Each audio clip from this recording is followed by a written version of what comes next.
என்னங்க, பக்கத்து வீட்டோட மைதிலியோட புருஷன் அவளுக்கு 45 இன்ச்சில் டிவி வாங்கி கொடுத்துட்டானாமா. எனக்கு என்ன பண்ணுவேன் அதெல்லாம் எனக்கு தெரியாது. நாளைக்கு நம்ம வீட்டுக்கு 75 இன்ச்சில் டிவி வந்தே ஆகணுமாக்கு. வாங்கிட்டு வந்துரு. ஐயோ செலவெடுத்து விடுவாங்க சமாளிப்போம்.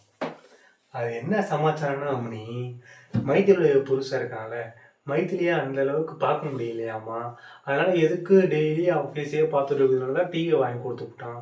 இது தெரியாம அந்த புள்ள அவளுக்கு தான் வாங்கி கொடுத்தான்னு நினைச்சுக்கிட்டு அவ்வளோ சந்தோஷம். ஆனா நமக்கு அப்படி இல்லைல்ல. எவ்வளோ அழகான பொண்டாட்டி, வாய் நிறைய பேசுகிற அழகான பொண்டாட்டி, நேரம் போறது தெரியாம பார்த்துக்கிற அழகான பொண்டாட்டி, நமக்கு டிவி. அப்படியா? உங்களுக்கு காப்பி வேணுமா இல்ல ஜூஸ் வேணுமா? ஓகே. அப்பாடா.